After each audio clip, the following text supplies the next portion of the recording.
auzu billahi mina sheytaani rajim bismillahi rahmaani rahim mbokk yi ñu ngi leen di nuyu bu baax a baax di leen ziar di nuyu kilifa diine yi di nuyu kilifa aada yi di leen nuyu yéen ñi nga xamante ni yéen a safoo di seetaan suñu chaîne bi di Ndox Mi TV ñu ngi leen di nuyu bu baax di leen ziar di ñaanal ñi ci prison yi yàlla génne leen ci jàmm ak salaam te bañ faa delluwaat tey nag ñu am suñu émission bu ñu leen indil muy lu ko waral nag su ngeen ko déggee mooy liy xew ci kër yi liy xew ci mbedd mi ma ànd ceeg sama rakk sama ibaadu bu ñaawul bi Aïcha nuyu naa la bu baax a baax. fay naa la Tata di la siyaar di nuyu mbokki internet yi seen Ndox Mi TV di leen jaajëfal bu baax di leen joxit seen wàccuwaay tey nag mu nekk suñu premier numéro lu ko waral ma bàyyi ak Tata mu yaatal. merci Aïcha lu ko waral nag su ngeen ko déggee mooy. tey nañuy waxtaanee ci wàllum divorce yi ndax seetlu nañ ni divorce yi bari na lool macha allah tey ji booy compter mardi taal yi divorce yi bari na trop xam ñu nag lu ko waral moo tax tey ñu ciy waxtaan muy ku góor ki di ku jigéen ki ndax man am naa yaakaar ni yow mi nga xamante ne yaay góor nga bàyyi ñëpp dem tànn ni kii mu laa bëgg mu nekk sama yaay doom ku jigéen ki tamit bàyyi fameem bàyyi yaay bàyyi lépp ñëw sëy si la sa biir kër foofu yaakaar naa jàmm rek moo fa mën a am comprendre ante moo fa war a mën a am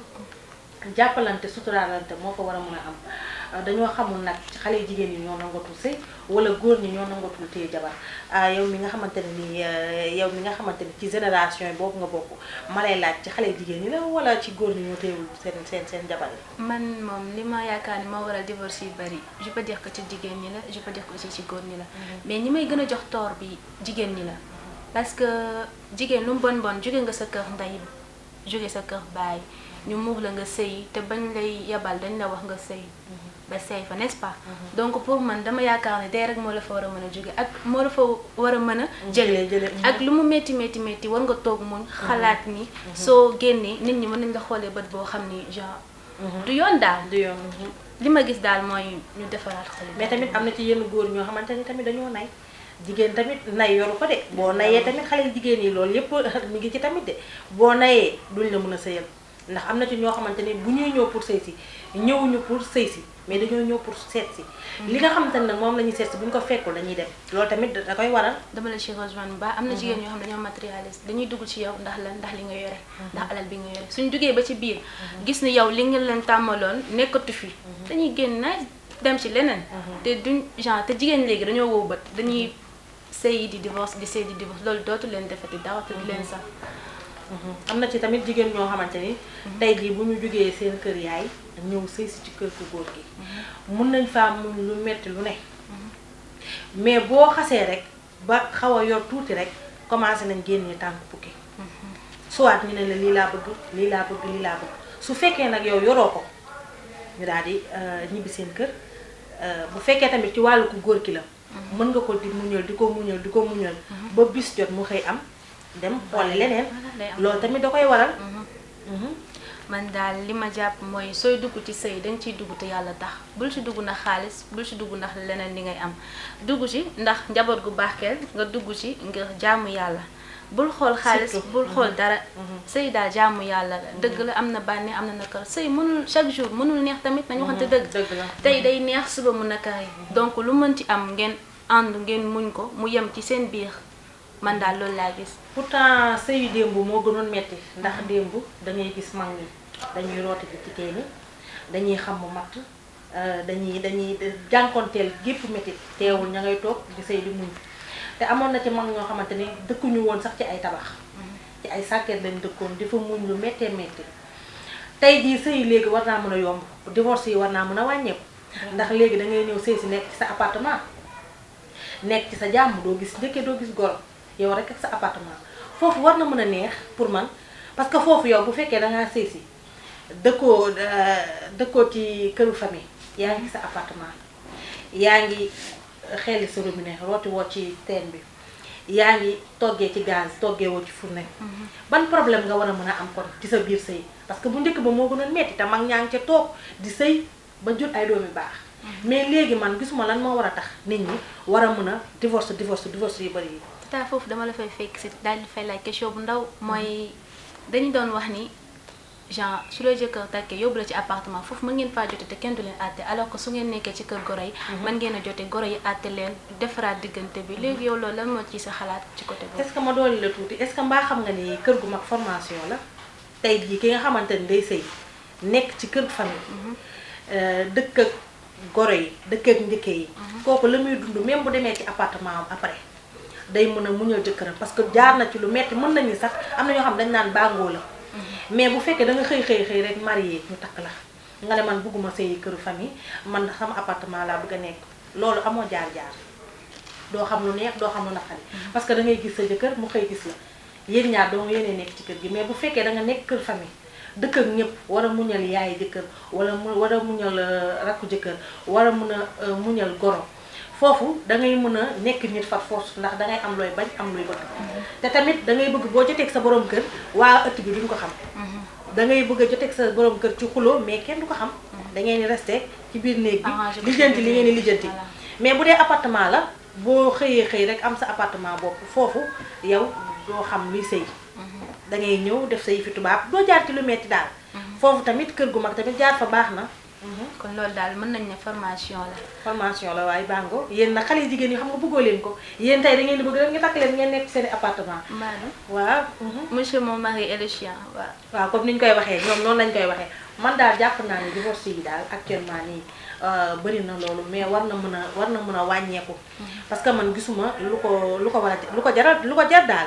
te tamit actuellement nii yenn saa yi nga gis xale bu jigéen buy sëy si boo nee ko waxi goro boo ko koy tuddal mu naan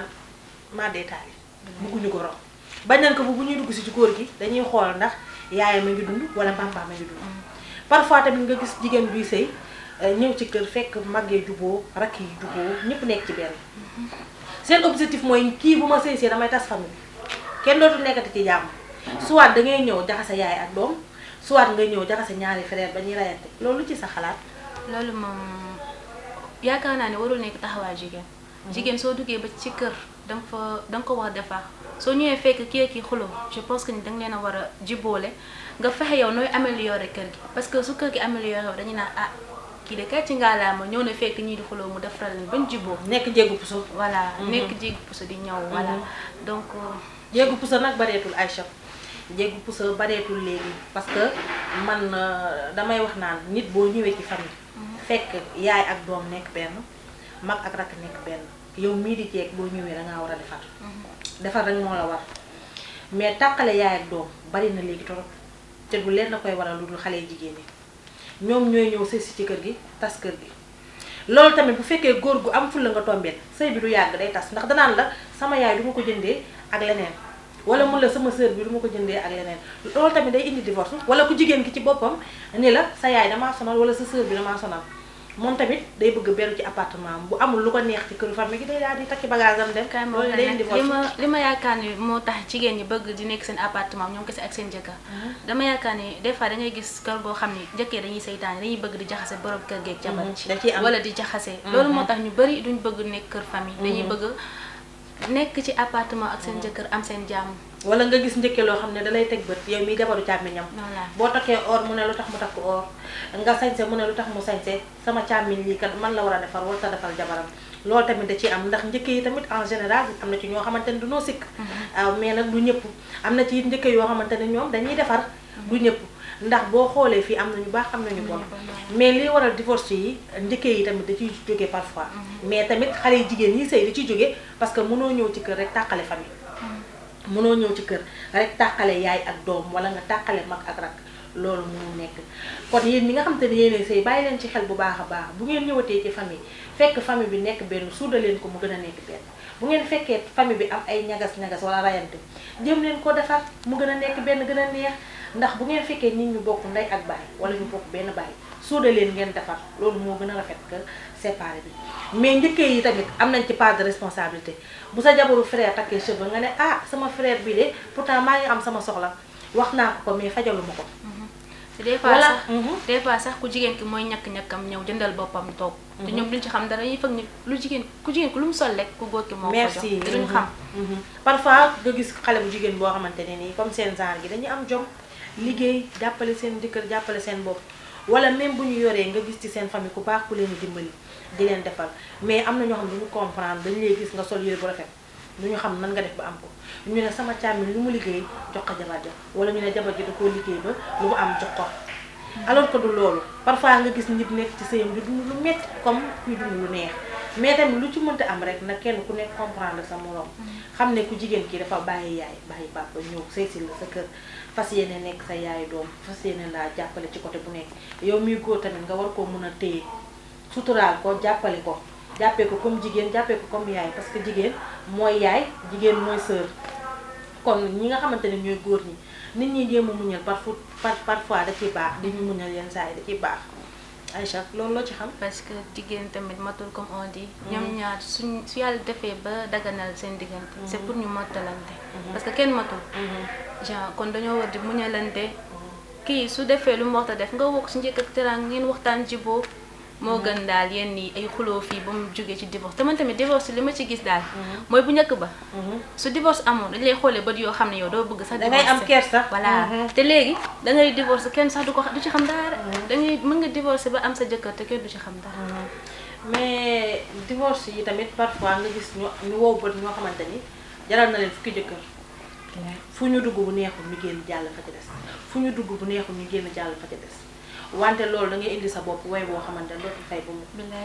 ndax yàlla mooy dogal diggante mën na neex mën na naqadi nga dem ci keneen mais nga toog jël intention sëy comme ni ko mag ñu baax ñi daan defee bu dee weddi nag yàlla mooy dogal sëy weddi moom fi lañ ko fekk mais divorce yi bëri na torop da ngay dugg gisoo li nga doon séentu nga génnaat ci ba mu set loolu du sëy pour man dangaa war a mun a muñal sa jëkkër jàppale ko ci côté bu nekk ngeen jóg di daanu ba yàlla def say njaboot barkeel macha allah màgg xam nga foofu muñ amatu fa daal ndax njeeg dafa gàtt diggante bi nga xam fa ngay jànkoo ak diggante bi nga xamante ni fa ngay déggee jeeg ak diggante bi ngay déggee mère bi loolu yàggul kon loolu war nañ ko mën a muñ. Aïcha maa ngi lay jaajëfal bu baax a baax émission ba yegg na ca pandaw ga xam naa ne sax nag bëgguma dagg émission bi ndax lu neex bu neex liñ fi waxtaanee it am na solo loolu bu ñu juumee nañ ñu jéggal te xam ne nit matul waaye nag lu ci jubit ñu xam ne yàllaa ko dogal ñi ngi jéggalu ñëpp di baalu ñëpp ak te di leen baal di wax ni suñu mbokk jigéen ñi nañ gën a góorgóorlu rek ndax njeeg yàggul te sëy tamit booy buñ lay yàpp ngay dem sa kër waajur dañ naan la muñal kon nga xam ne la ngay fekk ji neexul ñu jéem a yor suñuy pousse ak suñuy wëñ di ñaw jéem a xool nu muy gën a neexee ñu defee ko noonu rataxal diggante bi fonk njëkke yi fonk goro yi xool na mu gën a neexee rek aada bi ñu fi bàyyoon teral njëkke teral goro waaw mu gën a rafet daal kon nag yàlla nañu yàlla may jàmm ñu ngi leen di jéggal bu baax te di leen jéggal di remercier sama caméraman Ahmed Fall di remercier sama technicien bi Papi Fall di remercier Kia moom tamit jàpp na ci bu baax a baax suñu technicien boobu ñu ngi lay jaajëfal bu baax a baax di jaajëfal ñëpp Aïcha kon ma jox la nga tàggatoo. tata yow daal wax nga lépp macha allah yal na yàlla wéral baat bi ok donc di remercier ñi ñu doon seetaan ci Ndox Mi TV di leen wax ni suñu